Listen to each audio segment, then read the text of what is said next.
to not live to have pleasure, but Lord, I want to just bless. I want to be a blessing. See what happens. Next key they found. On the Sermon on the Mount, the Lord says, don't worry about everything. You're worrying about this, and what you should eat and what you should wear and all these things. Don't worry about it.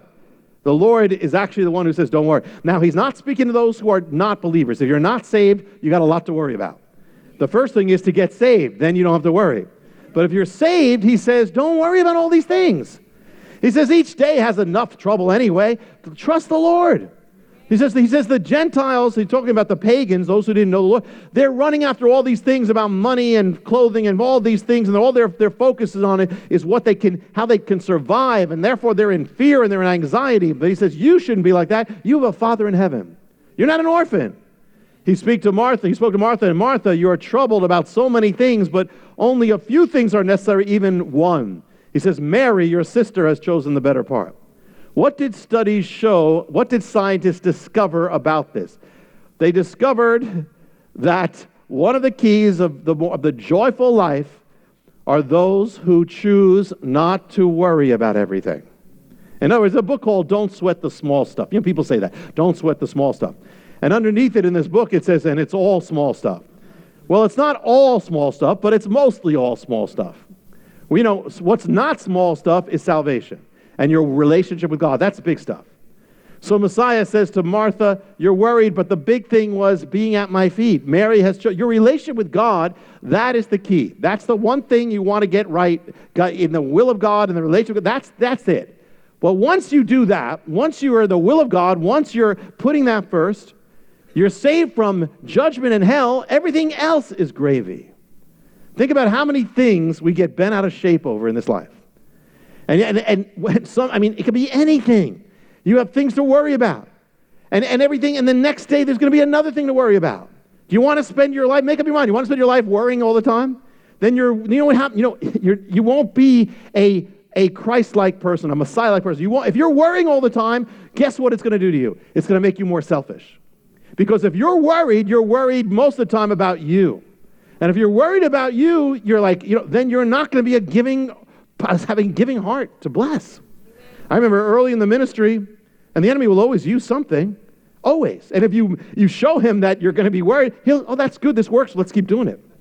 I remember early in the ministry, a congregant had died, gone to be with the Lord, and I received a message. This congregant wanted to leave me her organs. I'm thinking, her organs? Oh no, I guess you wanted me to have a spare set or something. I mean, it's always good to have a spare, but I didn't know. I was like troubled by this. I went to Gary. I said, what do I do? I said, do I have to get Tupperware or a refrigerator, freezer? I don't know what to do. I was bent out of shape over this. I never encountered this before. Finally, I speak to the relative of this one, and I'm saying, okay, can you please tell me what about her organs? What organs does she want to donate to me? I don't really. And he says, well, she's got a Hammond and a Wurlitzer. An electric organ. Oh, I said, oh yeah, of course, yeah, of course, thank you, if that's what you want to know. Worried over nothing. There's always going to be enough things to worry about, and most of the time you end up being fine. I mean, generally you end up being fine, because God's in your life. If you want to spend your life worrying, and even if there are things to deal with, then deal with it, but don't spend your time worrying about it. It doesn't help anybody. You get one thing, you deal with one thing, comes another thing. How much of what you're worrying about now are you going to even remember years from now? I mean, think back, test it out. Go back 10 years and tell me what you were worrying about today, 10 years ago. You have no idea.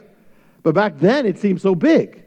See, in the end, all things are going to pass away but the Lord.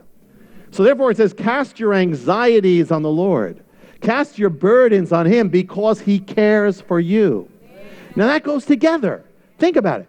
You have anxieties, and he cares for you. And because he cares for you, you can let go of your anxieties.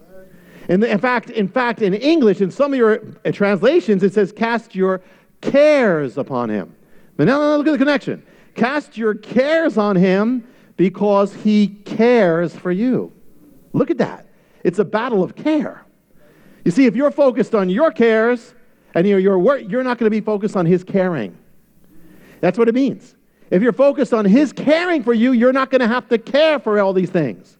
You will not have all those burdens because he cares for you. It's one care or the other. You got to choose your care. You're either going to be care, anxiety, or care. He cares, therefore I can cast upon him. Philippians, it says, don't, it says, in all things, it says, don't be anxious for nothing, but in all things, let your requests be known to God with thanksgiving. So what is it? With all, again, it goes together. What's the antidote for your cares? His care. And therefore, because he does, give it all to him, give it to him, and then it says with thanksgiving. That's the key. Because thanksgiving, by the way, which is another key of a joyful life, but thanksgiving, because some people, you get into throwing it on God and you keep a string and you keep on dwelling and dwelling and dwelling on your problem. You lift it up to God, but you keep dwelling on it. And God doesn't want you to dwell on it. What you dwell on, you end up dwelling in. And so therefore it says cast it and with thanksgiving, because when you can thank God, once you've given it to him, you can thank God, there's a release. Truly. Get into the thanking God when you pray. Thank God for the answer. And it doesn't mean it's going to be what you think, doesn't mean it has to be what you want, but God's going to answer it in his will. You can thank God. Get into the joy. You could spend as much time thanking God than you are complaining about the problem. And God will bless. It says the peace of God, and the God of peace will guard your heart and mind.